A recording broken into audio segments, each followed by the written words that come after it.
You and your special lady or gentleman friend are having a good time and getting closer. But just as someone's robe drops to the floor, you have a moment to contemplate what comes next. And you begin to ponder. Sex. Is it a natural, zesty affair? Or a mortal sin? We'll consider that question from a Dudeist perspective on this episode of The Ins and Outs of Dudism. I'm the Reverend Gary M. Sylvia, and this is The Limber Mind.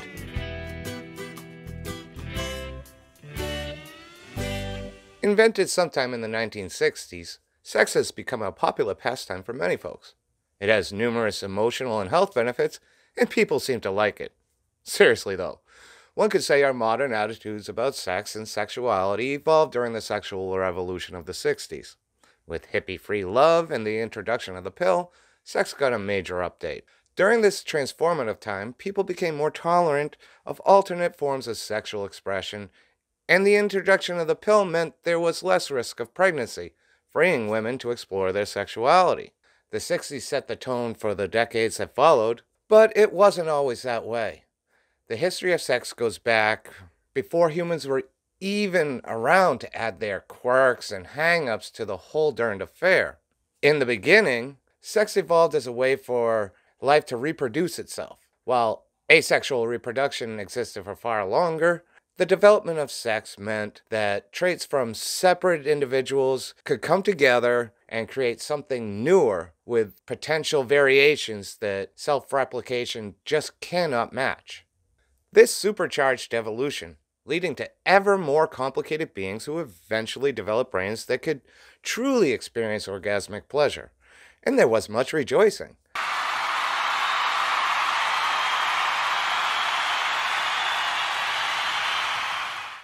Sex became more than just a way to pass DNA along into the living future. Humans and some other brain-burdened creatures began to pursue sex for pleasure's sake. Decoupled from the biochemical urge to procreate, sex itself began to evolve. Humans started to express their sexuality in a multitude of ways. They saw partners for the joy of their company, not simply as a way to conceive more little Lebowskis. Across a vibrant, rainbow-like spectrum, humans happily engaged in sex and playfulness for the ecstasy and life-affirming happiness it offered. Sex and sexual expression became a joyous experience. Folks were really happy indulging in their groovy pleasures, and this really upset some people, so they labeled it sinful. In Dudeism, we do not have the same concept of sin that other religions have. Our morality is more akin to Epicurean ethical hedonism. For us, sex is viewed as generally a good thing.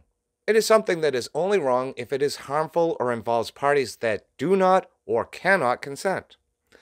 If two or more people want to get it on and no one is getting hurt, we're cool. Now, we're not talking about any slap or tickle games here. Sometimes there may be a few welts or some rope burn involved. But if that's a person's thing and they find the venue they've been looking for, far out, have fun, man. What we mean is true harm, as in coercion and sexual contact without consent. If someone is forced into sex or sexual acts, that is harmful, and Dudeism is not cool with that. No one has any right to another person's body. Sexual pleasure is supposed to be a gift we share with each other, not something to be taken against someone's will. This doesn't just include violent rape or assault.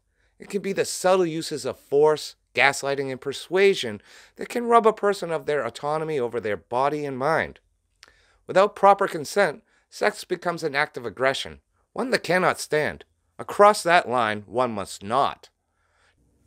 To be clear, we are discussing interactions between legally consenting adults. For this video, we are avoiding the quagmire that is pederasty or other acts that are illegal and unethical. Come on, 8-year-olds, dude. We'll leave that discussion for the better qualified. So long as we are not talking about harmful or aggressive acts, Dudeism is generally supportive of a person's pursuit of sex and sexual expression. And let me tell you, humans can be quite imaginative in the ways they engage in sex or how they express themselves sexually.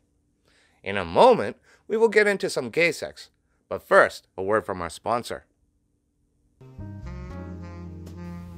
Will you be ready when the moment is right?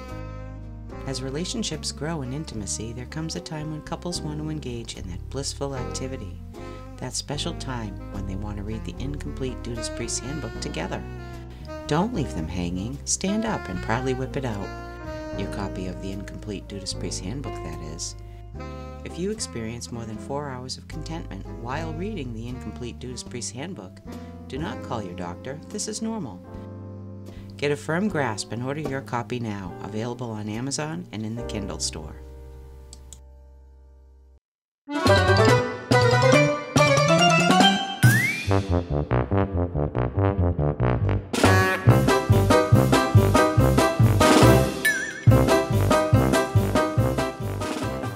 I'm telling you, she looked me dead in the eye and said, "That's no marmot."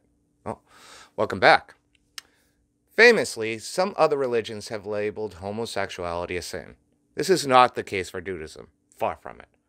Dudeism has no reason to oppose homosexuality, so long as it is harmless in the ways we have already discussed. If people find abiding joy in their attraction to the same sex, we see no rational reason to stand in their way.